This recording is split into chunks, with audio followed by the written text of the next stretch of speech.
잠언서 9장 1절부터 6절까지입니다. 지혜가 그의 집을 짓고 7 기둥을 다듬고 짐승을 잡으며 포도주를 혼합하여 상을 갖추고 자기의 여종을 보내어 성중 높은 곳에서 불러 이르기를 어리석은 자는 이리로 돌이키라. 또 지혜 없는 자에게 이르기를 너는 와서 내 식물을 먹으며 내 혼합한 포도주를 마시고 어리석음을 버리고 생명을 얻으라. 명철의 길을 행하라 하느니라. 아멘. 기도하겠습니다. 죄인된 저희를 부르셔서 하나님께서 하고자 하시는 그 일이 무엇인가를 오늘 이 잠언의 말씀을 통해서 깨닫게 하시옵시고, 하나님의 그 일들이 나를 위한 것이 아니고 하나님의 영광을 위한 것임을 깨달아서 오직 하나님이 뜻하시는 그 길로 이끌려가는 저희가 되게 하시옵소서. 예수님 이름으로 기도합니다. 아멘.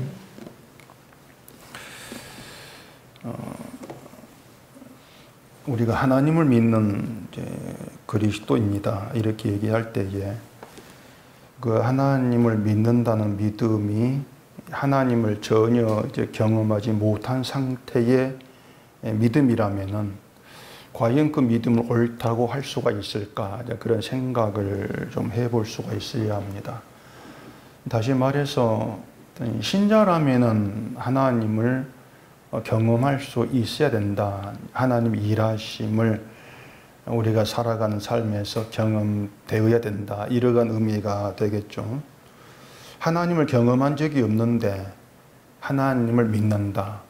그럼 그것은 결국 맹목적이라고 할 수밖에 없는 것입니다. 이 성경에는 하나님 일하심이 나오지 않습니까? 그 일하심이라는 것이 현재에도 우리에게 계속되고 있는 것인데 그 일하심을 경험하지 못한다. 나는 그게 무엇인지를 모르겠다. 그건 상당히 좀 문제가 있는 것입니다. 우리가 하나님을 경험하는가 경험하지 아니하는가, 이것은 그 믿음의 길에 중대한 문제가 되는 것인데, 왜 그런가 하면은 하나님을 경험하지를 못한다면 늘 어떤 그 삶들이 내가 살아가는 것처럼 착각을 할 수밖에 없습니다. 내 힘으로 내 홀로 살아간다. 그런 의식에 있을 수밖에 없는데, 근데 우리가 하나님을 경험하게 되어지면은 분명히 하나님이 나를 간섭하신 날 알 것이고, 하나님의 간섭하심이 내 계속되어 있다. 이걸 안다면은 내 홀로 사는 것이 아니다. 하나님이 함께 하시는 것이고, 또 내가 내 원하고 뜻하는 길로 가는 것이 아니라 하나님 뜻하신 길로 나 이끌어 가신다. 그런 믿음 가운데 있게 되어지는 것이 맞단 말입니다. 근데 그게 믿음의 우리의 현실이 되어야 되는 것인데, 그걸 상당히 그 기독교인들이 어려워하죠. 왜 그런가 하면은 일단 이겁니다. 하나님을 경험한다는 것을 굉장히 극적인 자꾸 어떤 경험으로 생각을 하기 때문에 하나님을 경험하는 것이 멀어질 수밖에 없는 것이고, 하나님 일하심을 전혀 우리가 눈치채지 못하는 그런 가운데 있게 될 수밖에 없는 것이에요. 그러다 보니까 말씀드리는 것처럼 어떤 하나님의 존재가 그냥 어떤 나의 믿음이 아니고 그냥 어떻게 심적으로 확신하고 믿어주는 그런 수준에 늘 머물게 되는 것이죠. 하나의 신념이 돼버리는 결과인 것인데, 그 신념을 자꾸 믿음으로 착각하는 것이 지금의 기독교인들, 이렇게 얘기할 수가 있는 것이죠. 근데 어떻게 보면 사실 우리가 하나님을 경험한다는 것은 사실 불가능하다, 이렇게 얘기할 수가 있는 겁니다. 왜냐하면은 그 하나님의 일하심이라는 것을 우리의 사고로 알 수가 있는 그런 일하심이 아니거든요. 살아계신 하나님이 어떤 세상을 다스리시고 일하고 계신다면은 그게 경험돼야 되는 것인데, 그 일하심이 우리의 사고방식들, 거기에서 자꾸 멀어져 있기 때문에 우리로서는 그 경험이 안 된다, 이렇게 얘기할 수가 있는 겁니다. 이것이 우리를 답답하게 한다고 할 수가 있는 것인데,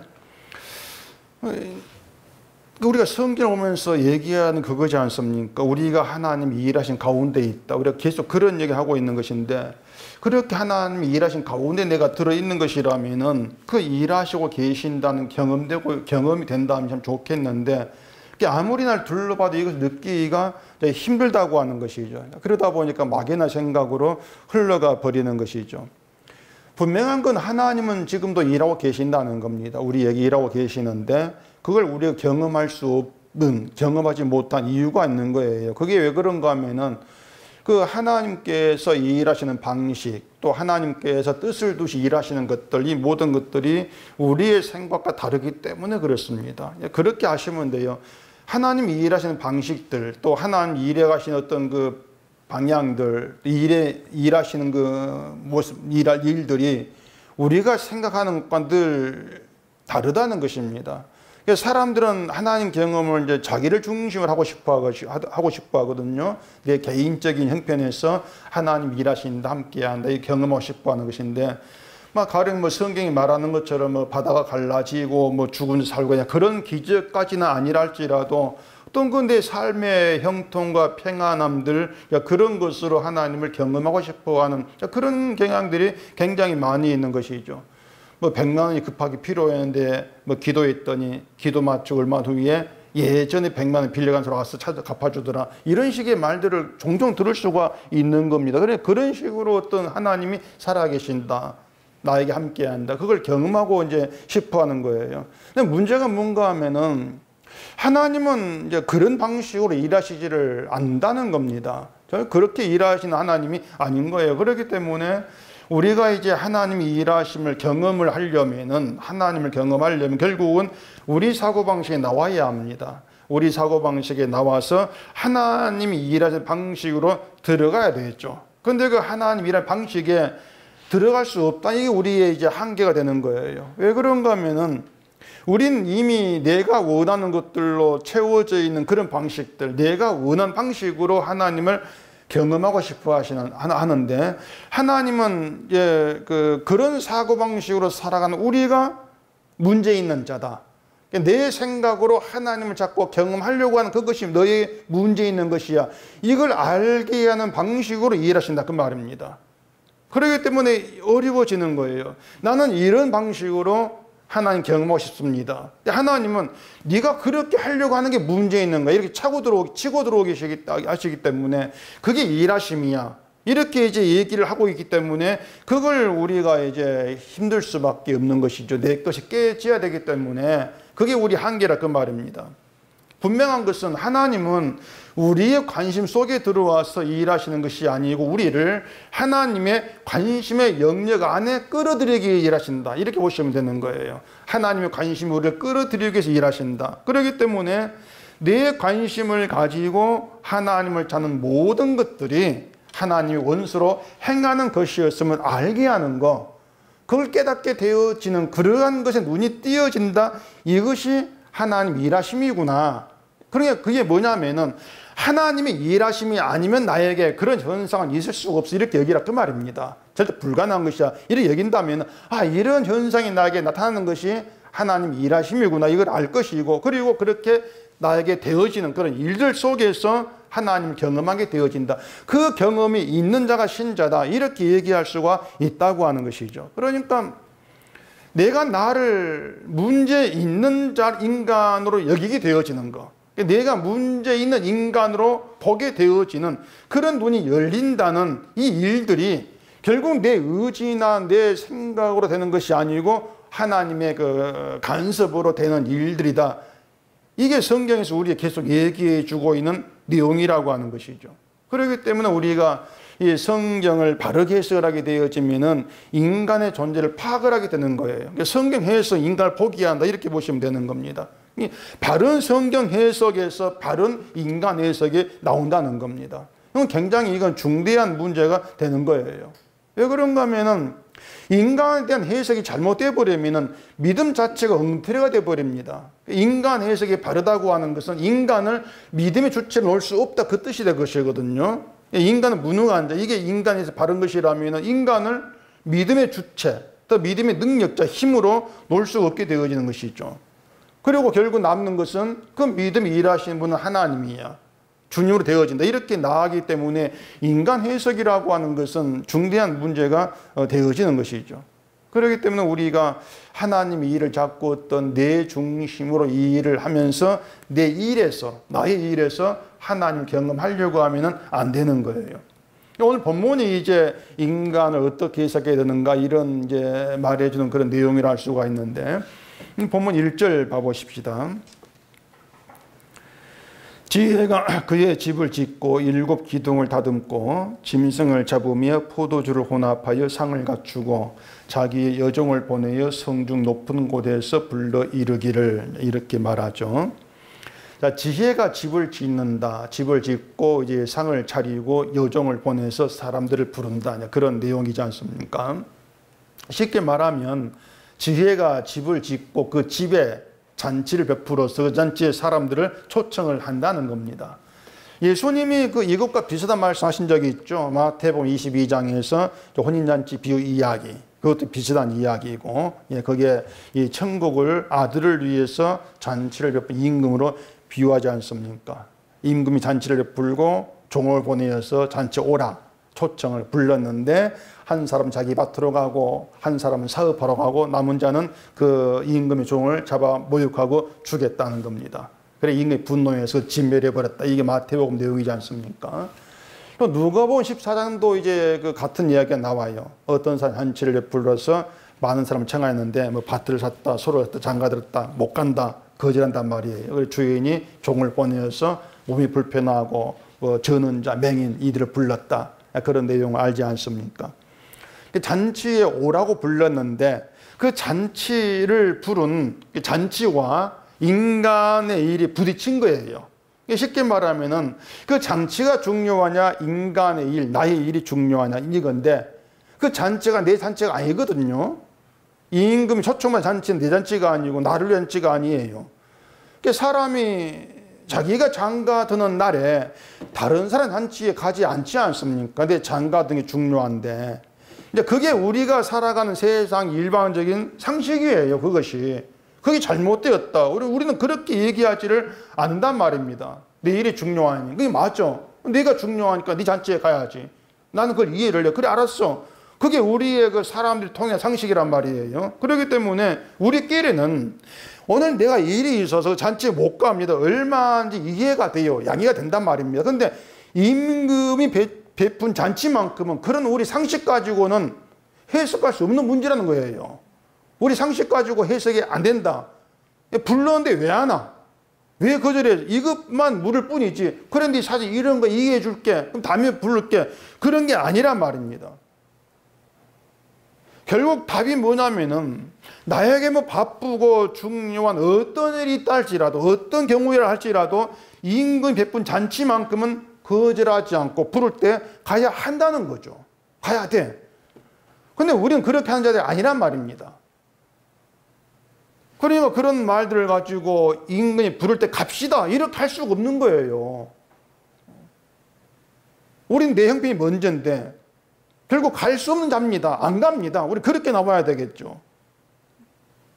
그 잔치 이야기가 천국에 대한 비유라고 말씀을 했거든요. 그래서 이 천국을 그 잔치를 베푼 임금 같다 이렇게 했을 때 결국 우리는 뭐냐면은 그 임금보다도 그 천국보다도 나를 더 우선시하고 내가 더 중요하게 여기고 살아가는 그런 자들이라는 것이고, 그래서 그런 우리를 바르게 해석한다면 한마디로 말해서 우리가 어리석고 지혜 없는 자, 이런 결론이 내려질 수밖에 없다고 하는 것이에요. 그러니까 뭐 어리석고 지혜 없는 자, 성경이 이제 그런 얘기, 잠언이 그런 얘기하고 있는데 그렇게 어리석다, 지혜 없다고 하는 것이 막 뭐 하나님도 모른다 하고 예수 안 믿겠다, 교회도 안 다니고 그런 어리석고 지혜 없는 것이 아니고 정말 열심히 교회를 다니고 온갖 할 거 내가 다 하고 있으면서도 내가 천국보다도 나를 더 중요히 여기는 그런 자라는 것을 모르고 있다는 거. 그게 어리석음이라고 하고 그게 지혜 없는 것이라 그 말입니다. 그렇게 되어지는 것이 그런 내가 어리석은 자고 이렇게 나오는 것이 인간에 대한 바른 해석이라고 하는 거예요. 그것이. 또 보면 사실 또 계속 봐보십시다. 어리석은 자는 이리로 돌이키라. 또 지혜 없는 자에게 이르기를 너는 와서 내 식물을 먹으며 내 혼합한 포도주를 마시고 어리석음을 버리고 생명을 얻으라. 명철의 길을 행하라 하느니라. 자, 지혜가 잔치를 베풀고 여정을 보내어서 부르는 자가 누구인가 하면 어리석은 자, 지혜 없는 자를 부른다는 것입니다. 그럼 이제 이런 질문을 좀 해볼 필요가 있습니다. 자, 지혜가 어리석은 자를 부른다는 것인데, 아니 도대체 그 지혜 없는 어리석은 자를 불러서 어디에 써먹겠다는 겁니까? 이런 질문을 해볼 필요가 있죠. 그 잔치에 불러가지고 와서 밥이나 먹고 와라 그렇게 부르는 건 아니란 말이에요.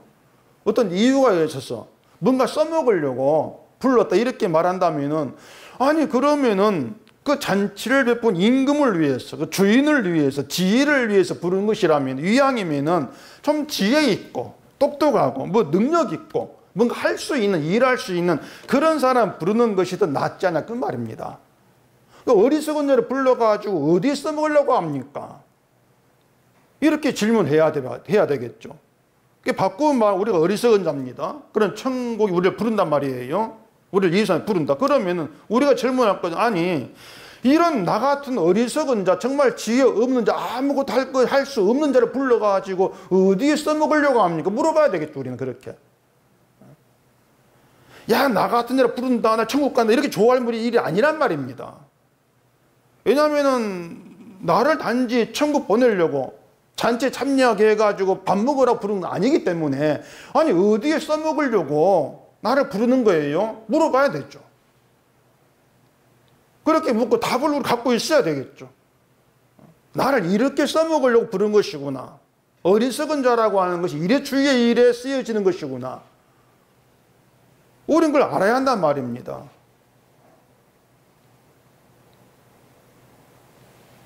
근데 사람들이 자꾸 이걸 이제 오해를 하기 때문에 자기가 뭔가 믿음 좋은 사람이 되어서 부름을 받아가지고 하나님이 맡긴 일을 내가 열심히 해보겠다고 해내겠다 이렇게 나아가는 것인데, 이제 그게 잘못된 것이라는 거, 그게 인간 해석이 잘못되었기 때문에 자꾸 그런 모습이 나온다는 거, 그렇게 얘기가 되어지는 거예요. 이 사람들이 자꾸 부름 받을 때에 믿음이 좋은 사람으로 부름 받아야 돼 이렇게 생각한 이유가 뭐냐면은, 내가 믿음이 좋고 열심도 있고 그런 신자가 되어야만이 내게 일을 맡길 때 그 일을 내가 잘할 수가 있어. 그러면 그게 나에게 칭찬이 상이 돼. 이렇게 생각하기 때문에 그런 거예요. 그래서 교회도 자꾸 그런 사람을 원하거든요. 교인들을 생각할 때 믿음 좋은 교인, 열심히 있고 또 돈도 있어가지고 교회를 헌신하고 봉사하고 도움는 그런 교인들, 그런 교인들을 원하지 않습니까? 그러니까 누구라도 그래, 교회가 그런 교인으로 가득 채워지기를 이제 원하고 있고, 그런 교인을 기둥이라고 하면서 환영을 해주고 높이는 것이지 않습니까? 교회가 그렇습니다. 어리석고 미련하고 지혜 없고 열심 없고 믿음 없이 보이는 그런 교인을 원하지를 않아요. 그런 교인은 귀찮죠. 와서 흥분 안 한 교인 뭐 필요가 있겠냐, 수만 채워주지, 그런 생각 있지 않겠습니까? 근데 지혜가 그렇게 미련하고 어리석은 자, 믿음 없는 자, 열심도 없는 자, 그런 자를 부른다? 아니 그럼 그걸 불러서 뭘 하겠다는 것입니까? 이렇게 나와줘야 되죠. 이 문제 전에 우리가 이제 생각할 것이, 무엇을 가지고 어리석다고 말하는 그것입니다. 인간을 어리석다, 미련하다 이렇게 얘기할 때에 무엇을 가지고 어리석다고 얘기할까? 이제 그걸 또 아는 게 먼저 좀 필요합니다. 잠언서 19장 3절 봐보십시다. 사람의 미련함으로 자기 길을 굽게 하고 마음으로 여호와를 원망하느니라. 미련하다, 어리석다 같은 말이죠. 자, 사람이 미련해서 어떻게 하는가? 자기의 길을 굽게 하고 마음으로 하나님을 원망한다는 거예요. 그러니까 사람이 미련하다, 어리석다 이것이 어떻게 이제 드러나는가 하면은, 자기의 길을 굽게 하는 거, 하나님을 마음으로 원망하는 거, 그걸 통해서 미련을 드러낸다고 하는 것입니다. 자기의 길을 굽게 한다는 게 뭐냐면, 자신의 길을 구부려 가지고 스스로 멸망의 길을 자초하는 걸 얘기하는 겁니다. 자기의 길을 구부리는 거예요. 근데 그게 어떻게 자기의 길을 구부리는가 하면은, 쉽게 말하면 자기 행함을 가지고 자기 길을 구부리는 결과가 되어진단 말입니다. 그러니까 그 선을 행한다고 하는 그 자기의 행함으로 어떤 자기의 길을 보게 되어지면 내 길이 바르게 보일 것이거든요. 지금 내가 바르게 잘 가고 있어. 왜냐하면 잘하고 있으니까 난 바르게 잘 가고 있어. 그런데 그렇게 내가 나를 중심해 가지고 내가 잘하고 있기 때문에 내 믿음 내가 잘 가고 있다 이렇게 보는 거, 그렇게 보는 것이 길을 굽게 하는 것이라 그 말입니다. 그게 자기를 멸망으로 이끄는 굽게 하는 길이라고 하는 것이에요. 그런데 자기의 길을 내가 굽게 하고 있어. 이것을 모르고 오히려 내가 바르게 가고 있어. 이래 여긴다고 하는 것이죠. 그래 미련하다 그 말입니다. 스스로 멸망을 자초하고 있는데 멸망을 보지를 못하는 게 얼마나 미련합니까? 어리석은 것이죠. 이처럼 자기의 길을 굽게 하기 때문에 하나님께서 하시는 일을 알 수가 없는 거예요. 자꾸 난 바르게 하고 있다고 생각하기 때문에 하나님이 하시는 일이 성에 차지를 않고 원망이 되고 불평이 되죠. 난 바르게 하는데 하나님 그런 나를 왜 이렇게 대합니까? 원망이 나오는 거예요. 그 원망이 나의 문제라는 거. 원망하지 마 이것이 아니고 그 원망을 품고 있는 그게 나의 인간의 문제라는 거. 그걸 보지를 못하는 것이 어리석음이라고 하는 거예요. 그걸 봐야 되는데, 그 문제성을 봐야 되는데 그 문제를 문제로 받아들이지 않아요. 그런 어리석음을 버린다. 그 어리석음을 버린다는 것이 뭔가 하면은 나의 길을 굽게 하고 여호와를 원망하는 어리석은 자라 내 어리석음을 보는 거, 내 문제를 보게 되는 것이 어리석음을 보는 거예요. 버리는 거예요.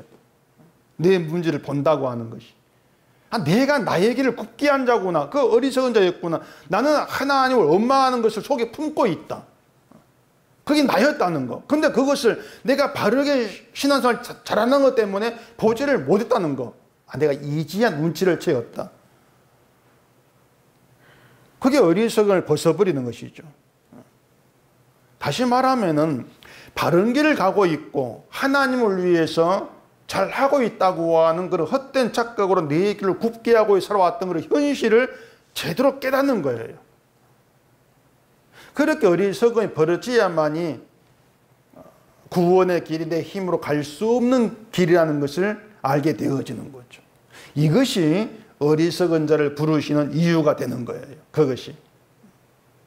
그 잠언의 주제가 여호와를 경외하는 거예요. 여호와 경외가 잠언의 주제라 이렇게 이제 말씀을 드렸었는데 이거 기억해 놓으세요. 잠언의 주제가 뭡니까? 여호와를 경외하는 것이다. 여호와 경외다. 이거 기억하셔야 돼요. 그 1장 7절에서 여호와를 경외하는 게 지식의 근본이다. 이런 말이 있습니다. 그리고 오늘 이제 9장 10절에도 그런 말이 있어요. 여호와를 경외하는 것이 지혜의 근본이요 거룩하신 자를 아는 것이 명철이니라. 지혜의 근본이 여호와를 경외하는 것이다. 여호와를 경외하는 것이 뭔가 하면 쉽게 말하면은 하나님이 하신 일을 높이는 겁니다. 하나님이 행하신 일을 높이는 것이고 그것은 내가 행한 일에 관심 안 온다는 거예요. 내가 행한 일이 아니고 하나님께서 행하신 일에 관심을 놓고 높이는 것, 이게 여호와를 경외하는 것, 이렇게 얘기가 되어진단 말입니다. 때문에 성경이 얘기하고 있는 것은요, 자, 하나님이 예수를 보내서 하신 일을 전하는 게 성경이고 예수님께서 하신 그 일을 믿으라고 하는 것이지 우리가 할 일을 전하는 게 성경이 아니지 않습니까? 또 우리에게 뭔가 할 일을 안겨주는 게 성경이 아닌 거예요. 하나님께서 하신 일을 믿으라고 하는 것은 하나님이 하신 그 일만이 우리를 생명에 이르게 한다는 겁니다. 그래 하나님 하신 일을 믿으라 그것이죠. 그래서 지혜가 어리석은 자를 불러서 그 어리석은 자로 하여금 자기 길을 굽게 하는 어리석음을 버리게 하고 그게 너의 문제야. 이걸 알게 하면서 그 어리석음을 버리게 하면서 하나님이 하신 일이 너를 생명에 이르게 한다. 이런 믿음이 있게 해서 여호와를 경외함이 되게 하겠다. 이게 어리석은 자를 부르는 이유라 그 말입니다. 그러니까 여호와를 경외한다는 것은 어리석은 자를 불러서 행하신 지혜 일이지 똑똑한 사람 불러가지고 여호와 경외는 안 나와요. 그래, 어리석고 미련한 정말 문제투성인 나를 불러서 어디에 써먹으려고 합니까? 여호와의 경외함 되게 하려고 하는 것이다. 그게 답이 되는 것이죠. 우리 보고 여호와 경외해라, 그게 아니에요. 내가 어리석은 문제 있는 자였음을 알게 하시면서 내 힘으로 가는 길이 아닙니다. 한 발 한 발 하나님 이끄시는 길입니다. 주의 행하신 그 일인의 의가 되는 것이고 내가 행한 일은 아무것도 아닙니다. 이런 고백이 나와지게 하면서 그게 여호와를 경외함이 되게 하겠다고 하는 것이죠. 그게 우리가 부름받은 이유이기 때문에 우리를 어리석은 자로 불렀을 때 이미 그 안에는 우리에게 뭐 지혜를 나타내고 이걸 영어 저걸 이런 얘기가 아예 들어있지를 않는 거예요. 어리석은 자의 어리석음이 드러나게 하시고 어리석었구나 이걸 알게 하셔서 그런 자를 용서하시고 그 길에 빛이 되는 그런 사랑을 높이는 그런 도구로 우리를 쓰겠다, 사용하겠다. 그게 부르심이라고 하는 것입니다. 그래서 하나님의 부르심, 지혜의 부르심에는요, 주가 하는 일만 담겨 있어요. 주가 하는 일만 믿으라는 것이지 우리가 해야 될 일은 그 안에 들어있지를 않습니다. 그래서 하나님께서 우리를 부르셨다 하는 이것을 뭔가 하나님의 일을 맡기기 위한 것으로 그렇게 생각할 문제가 아닌 거예요. 기독교인의 착각이 그것이거든요. 하나님께서 어떤 일을 맡기면 할 수 있다. 그런 생각도 자꾸 한단 말입니다. 대단한 착각이에요. 이게 뭐냐면 하나님이 맡기는 일이라고 하는 겨우 뭐 봉사하는 거, 뭐 전도하는 거, 구제하는 거 그런 수준의 생각이기 때문에 내게 맡기면 하겠습니다. 이렇게 나오는 것이죠. 요한복음에서 하나님의 일은 하나님께서 보내신 일을 믿는 것이다.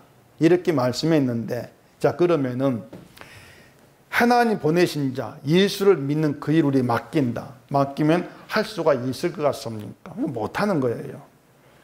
이건 우리가 예수를 못 믿는다 그런 차원 되겠지만은 사람은요 근본적으로 생각이 고질적인 고집이 있어요. 뭐냐면은 내가 믿음이 있어 그런 그 믿음으로 뭔가를 해야 된다는 생각을 버리지를 못해요.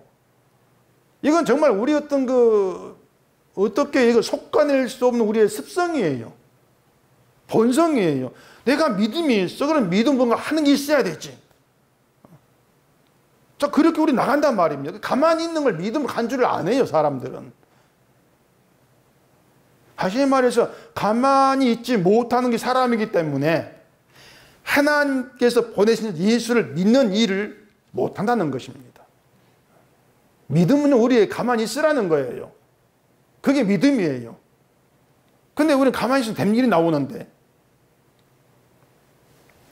그 사무엘상 12장 가보십시다. 사무엘상 12장 16절입니다. 너희는 이제 가만히 서서 여호와께서 너희 목전에서 행하시는 이 큰 일을 보라. 오늘은 미일 베는 때가 아니냐. 내가 여호와께 아뢰리니 여호와께서 우레와 비를 보내사 너희가 왕을 구한 일 곧 여호와의 목전에서 범한 죄악이 큼을 너희에게 밝히 알게 하시리라. 이건 이스라엘이 그 하나님께 왕을 구한 것을 두고 사무엘이 책망한 그런 내용이거든요. 이스라엘이 왕을 구한 것은 이제 자기의 나라를 이제 왕이라고 하는 어떤 영웅 같은 그런 인물을 통해서 좀 굳건하게 만들겠다 그런 의도에서 왕을 이제 구한 겁니다. 그래서 왕을 자기 나서 가지고 뽑는 것이 아니고 하나님께 부탁을 하는 거죠. 왕을 세워주세요. 뭐냐면 하나님이 세우신 왕이라면은 자기들 나라를 굳건하게 힘있게 만들어줄 능력과 자질이 있을 것이다. 그렇게 미리 짐작을 한 거예요. 하나님은 자기들을 위해서 일하신다. 그런 생각에서 좀 똑똑한 능력 있는 왕을 세워주세요. 이런 요구가 나오게 된 것이죠. 제가 주일에 말씀을 드렸지만은 그 하나님께서 야곱의 이름을 이스라엘 이렇게 이제 바꾸신 것은 이스라엘이 세상 이방 나라와 다르게 하나님의 다스림이 힘이 되는 그런 나라가 되게 하겠다. 그런 뜻이라고 했거든요. 하나님의 다스림 힘이 된 나라가 되게 하겠다. 그 이방 나라 다른 것이니까. 그러니까 이스라엘은 왕 한 사람 잘 세워가지고 그 왕이 잘 다스리는 그 덕분에 힘 있는 나라, 굳건하게 되는 그 나라가 되는 것이 아니고 하나님이 다스리고 계셔. 그 사실 하나가 힘이 되고 굳건한 그게 이스라엘 그 뜻이란 말입니다. 따라서 이스라엘이 이스라엘 되게 한 하나님의 그 뜻을 안다면은 이방 나라처럼 그 세상 힘으로 굳건해지려고 하는 것은 포기돼야 되겠죠. 그게 우리의 문제다. 이걸 알게 돼야 되죠. 왜냐하면 하나님이 이미 굳건한 힘으로 자리하기 때문에. 그렇기 때문에 그 이스라엘, 그 이름만 가지고도 그 이름 앞에서 인간이 자기의 굳건함을 위해서 시도하는 모든 건 죄가 돼요. 이스라엘 이름 자체가 그래요. 이거 바꾸어 말하면요, 예수 안의 신자, 거룩한 성도, 그 신분, 그 이름만 하나 가지고도 이 세상에서 내가 굳건한 자가 되려고 하는, 시도하는 모든 건 죄다. 그렇게 발가될 수밖에 없단 말이에요. 그게 성도란 이름이에요. 신분이에요. 성도라고 하는 건 예수 안에서 하나님께서 행하신 그 일 자체의 힘이다. 그게 굳건함이야. 그게 나의 안정이고 나의 평안이야. 그렇게 되어져야 되는 것인데, 근데 우리가 성도 그러면서 여전히 땅의 것으로 굳건하게 되겠다. 그렇게 우리가 살아간다면 날마다 우리는 문제 있는 자로, 죄 있는 자로 그렇게 발각될 수밖에 없는 것이죠. 성도라는 의미를 안다면 그렇게 나와줘야 되는 것이에요. 그런 가운데서 우리가 알게 되어지는 것은 하나님께서 보내신 자 예수를 믿는 게 그 예수님이 나의 굳건함이었구나. 이제 그게 믿음의 내용이 되는 것이죠. 예수님이 굳건함이 된다. 이건 우리가 죄에서 실감할 수 있는 문제란 말입니다. 죄에서. 예수님께서 주신 선물, 그 의로움이 죄 가운데 있는 우리를 굳건하게 하지 않습니까? 어떤 죄로도 흔들리지 않게 하는 게 예수님 의잖아요. 그 예수님 의 안에서는 내 것은 아무것도 없어도 되고 아예 필요로 하지도 아니한단 말입니다. 난 가만히 있어 괜찮아요. 가만히 있어도 예수 안에 있기 때문에 불안할 것이 없는 것이고, 예수님의 의를 혜택으로 누리고 있기 때문에 무엇으로도 흔들리지 않는 것. 그게 예수를 믿는 것이고, 그 믿음을 하나님이 일로 말하는 거예요.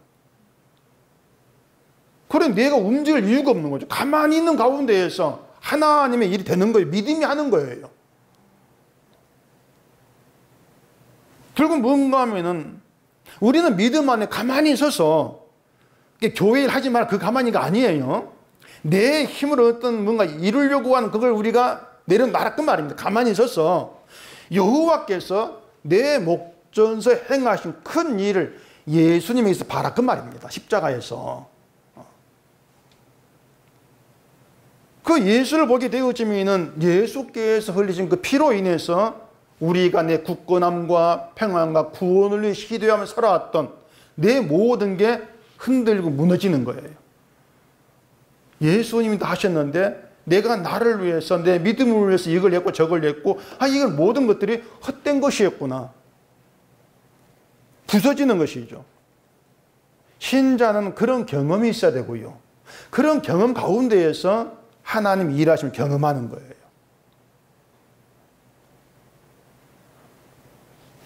내가 날 위해 시도했던 모든 것들이 헛된 것을 무너져버리는, 이게 아니었는데 그러면서 내가 내 힘으로 행해왔던 모든 세월들이 미워지고 그게 모든 것들이 어리석은 것으로 나에게 다가와지고 한탄이 되어지고, 그런 것들이 뭐냐면은 하나님께서 행하신 큰 일, 십자가를 보고 경험되어지는 것이에요.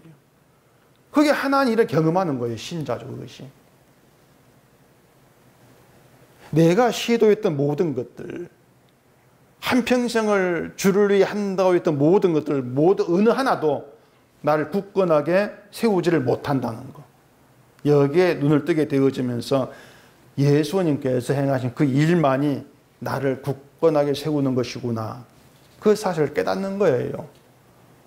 그게 믿음이기 때문에 믿음은 가만히 서서 보는 거예요. 가만히 서서.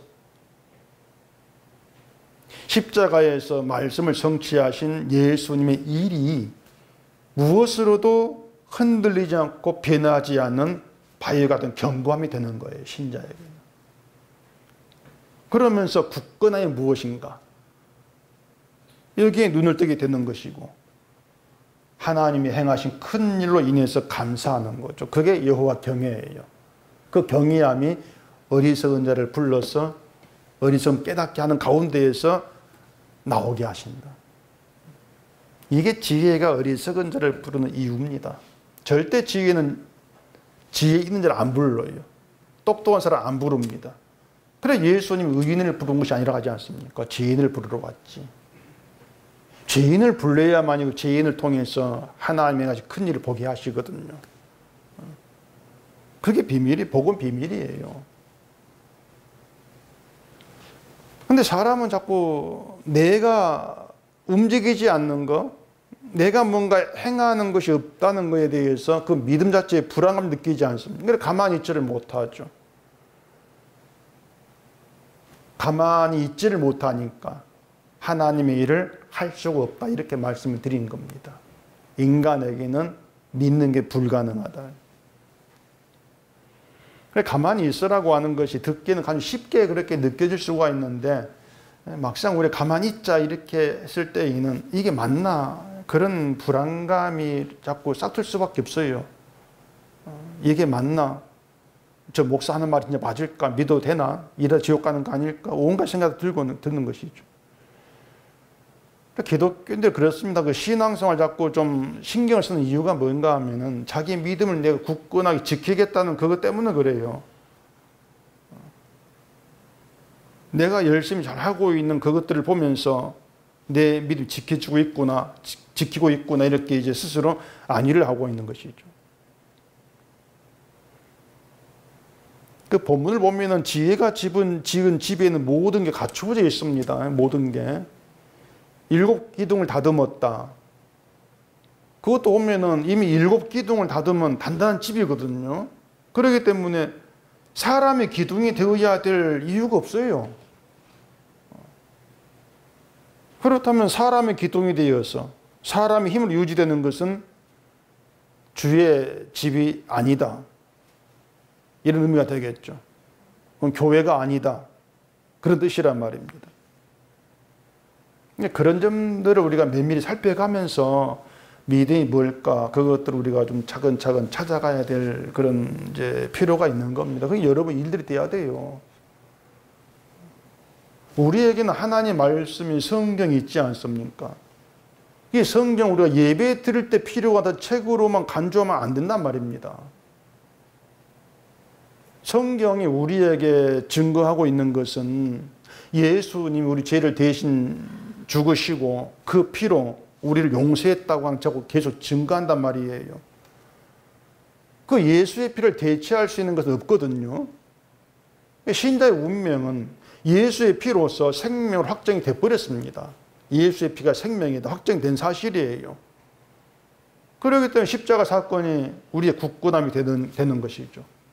이게 그대로 받아들여지는 것이 그게 구원이란 말입니다. 그게 구원받은 것이다. 그럼 로마서 3장 봐보십시다. 로마서 3장 25절입니다.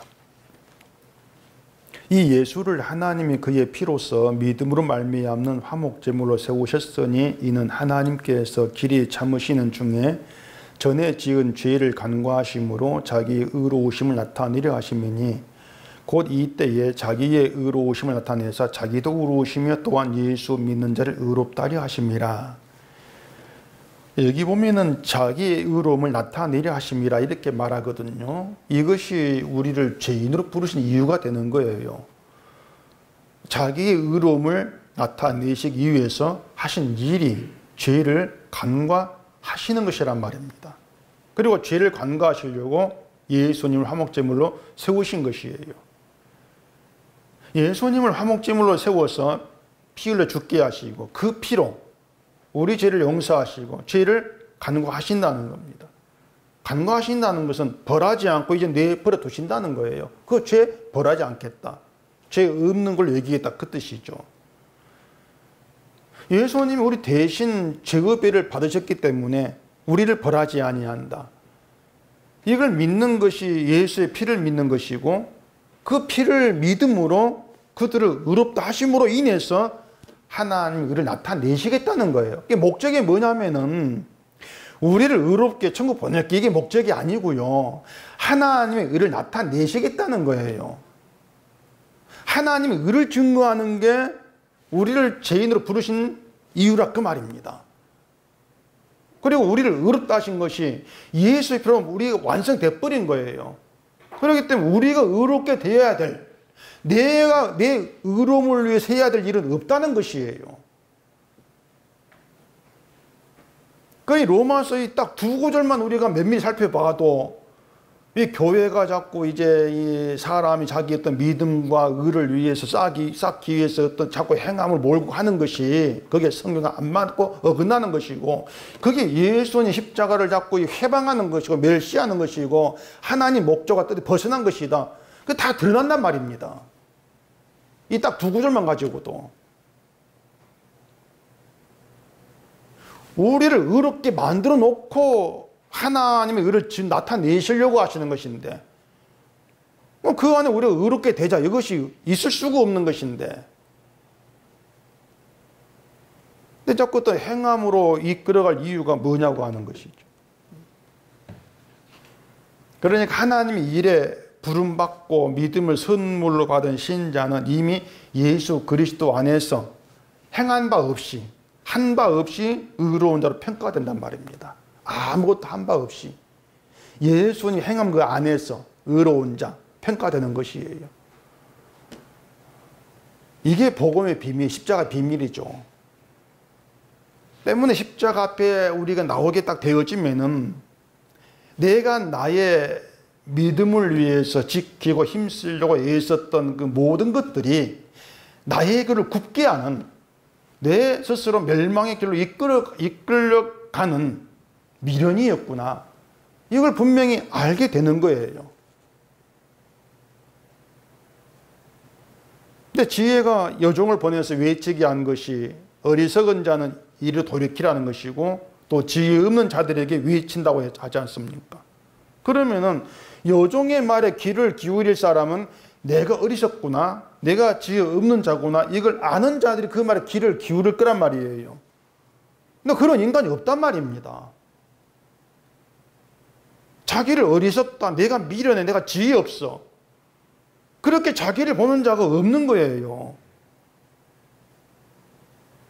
결국 스스로 요정의 외침에 그걸 듣고 나를 부르는 것이거나 깨닫고 응답을 해서 지혜가 청한 잔치에 들어갈 그런 사람이 없다는 겁니다. 그래 마태복음 말이 청함 받았다고 해서 되는 것이 아니다. 택함이다. 누가복음에는 주의 강권이 아니면 안 된다. 이렇게 나오는 것이죠. 주의 강권이 아니면 안 된다.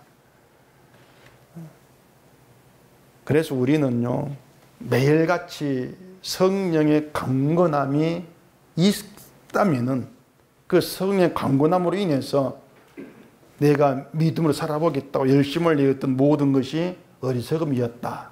내 길을 굽게 하는 것이었구나. 그게 나였다는 현실 눈을 뜨게 되는 거예요. 그게 주의 강건이에요. 그러니까 내가 내 문제를 아는 것조차도 우리 힘으로 안 된단 말입니다. 강건함으로 되는 것이지. 그렇게 해서 예수님께서 하신 일을 바라보는 명철의 길로 행하게 되어지는 것이죠.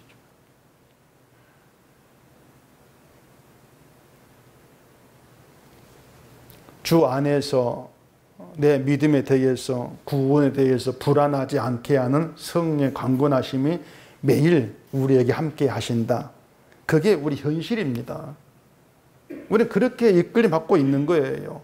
그래서 명철의 길을 행하는 것, 우리가 주의 힘입니다. 그 고백이 나오는 하나까지도 내 힘으로 되는 것이 아닙니다. 이게 믿음의 길이란 말입니다. 한 발자국도 내 힘으로 가는 걸음이 아닙니다. 그게 믿음의 걸음이에요.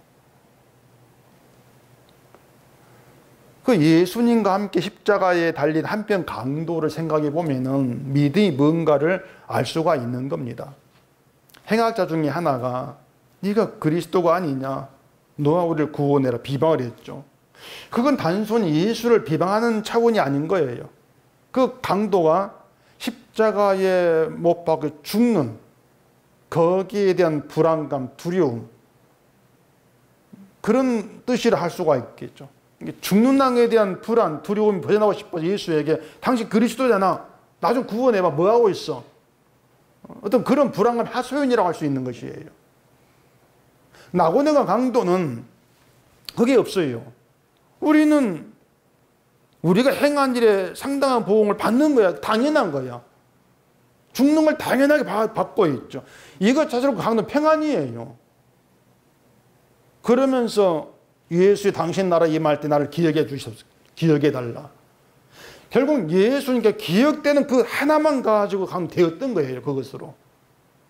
예수님 나를 기억하시니 난 그걸 됩니다. 그게 예수님 함께 했던 강도의 믿음이었던 것이죠. 우리는 세상을 자꾸 내 인생으로 간주가 살아갑니다. 내 인생이 중요하게 자꾸 여기는 것이죠.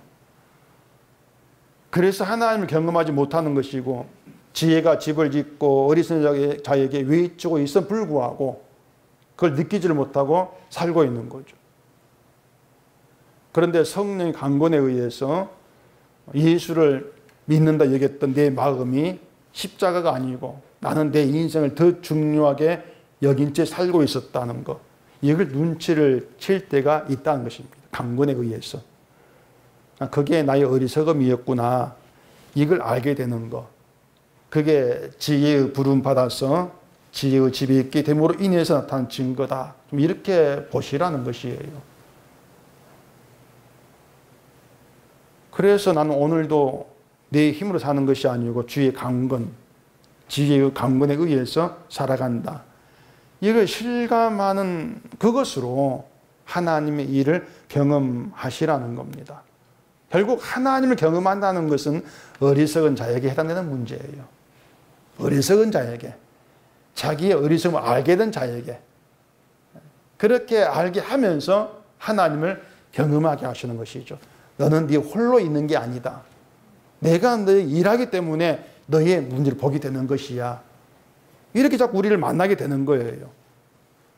그러니까 어리석은 자가, 미련한 자가 자기의 미련을 알게 되면 누리는 경험, 그게 성령의 강권이란 말입니다.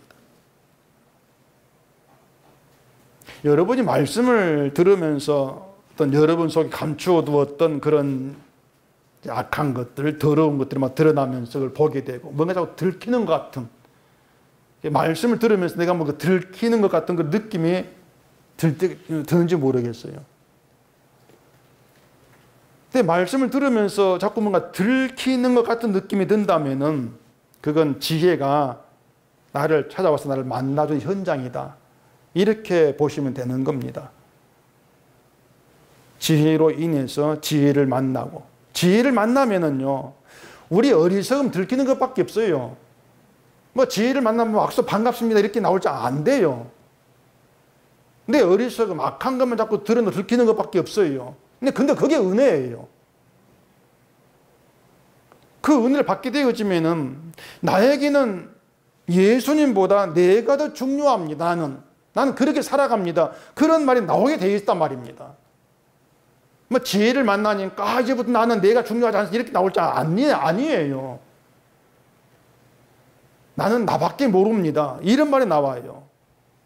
믿음 있는 척 하려고 예수님이 중요합니다, 귀합니다, 이런 가식을 떨지를 않아요. 예수님보다 나를 더 중요하게 여겼던 것, 이것이 내 마음이었고, 이런 마음을 가지고 예수를 믿겠다고 했던 것이 위선이었습니다. 이게 교만이었습니다. 이걸 알게 된 게 은혜라 그 말입니다. 그걸 깨닫게 되어지면서 이런 악한 나의 마음을 주의 피로 덮었고 그 악한 나의 그 모든 죄를 간과하심으로 의인되게 하셨다. 그게 기쁨이 되는 것이고, 의인되게 하신 그 일들이 하나님이 이를 나타내기 위한 도구로 사용하기 위해서다. 때문에 하나의 도구로서 나는 내 일을 보일 이유가 없는 거야. 이렇게 나가게 되어지는 것이죠. 그게 성도예요. 때문에 하나님께는요, 뭐 믿음 좋고 믿음이고 지혜롭다고 하는 그런 사람 필요치가 않습니다. 지혜가 우리를 부른 방식을 보면은 우리 생활처럼 달라요. 지혜가 부른다면, 다시 말해 예수님이 그의 집, 그의 천국으로 우리를 부른다면은 믿음 좋고 신앙생활 잘한 사람을 부르시는 것이 아니란 말입니다. 그걸 분명히 아셔야 돼요. 여종 외치는 말은 어리석은 자는 이리 돌이키라. 그거예요. 어리석은 자 이리 돌이키라. 이리 돌이키라는 건 지혜가 지은 집, 지혜의 잔치로 돌이키라는 것인데, 바꾸고 말하면 지금 다른 길이 그 뜻이거든요. 넌 다른 길에 있어. 어리석어서 멸망이 있으면서도 그 멸망을 모른 자야. 그게 너 미련한 것이야. 그렇기 때문에 멸망의 길에 있으면서 그것을 알지 못했던 게 나구나. 그런 어리석은 눈을 뜬다면은 그게 바로 지혜의 부름에 효력이 임한 결과다. 이렇게 보시면 되는 거예요. 그래서 믿음의 주체는 그리스도이시고요. 이것을 믿는 믿음은 우리를 내 행함으로 나가지 않게 합니다. 기도도 하고 예배도 하고 뭐든 다 할 수가 있는데 그것을 내 믿음의 행함으로 간주하지 않게 해요. 그게 믿음이에요. 지혜가 부른다, 내가 응답해야지, 이것도 아니에요. 그렇게 응답해서 지혜의 집에 들어가는 그런 법은 없어요. 우린 그냥 어리석고 미련한 그런 자들일 뿐이에요. 날 부르는 거 듣지를 못하는 그런 자들이에요. 그런 우리를 성령으로 강권해 가면서 알게 하신다. 내 눈치를 채게 하시면서 결국 예수의 피 때문에 구원받았습니다. 이런 고백을 있게 해서 여호와를 경외하시겠다. 이게 주의 일이라고 하는 것입니다. 주가 일하신다. 이것이 우리 믿음이 되면 돼요. 주가 일하신다. 그 미리 이끌려가면은 우리는 늘 내 어리석은 가운데에서 주의 피를 바라볼 수밖에 없는 것입니다. 기도하겠습니다. 우리 아버지 하나님, 지혜가 우리를 부른다고 하는 의미가 어떠한 것인가를 오늘 말씀에서 또 명철에 깨닫게 되기를 원합니다. 어리석은 자를 불러서 어리석음을 깨닫게 하시고 알게 하시고 결국은 주를 경외하게 하는 도구로 삼으신다고 하는 이 말씀 가운데에서 늘 주 앞에 어리석은 자로 나와지게 하시옵시고 내 문제가 무엇인가를 깨닫는 가운데에서 결국 주가 다 하신다는 이것이 우리의 믿음이 될 수 있도록 해주시옵소서. 예수님 이름으로 기도합니다. 아멘.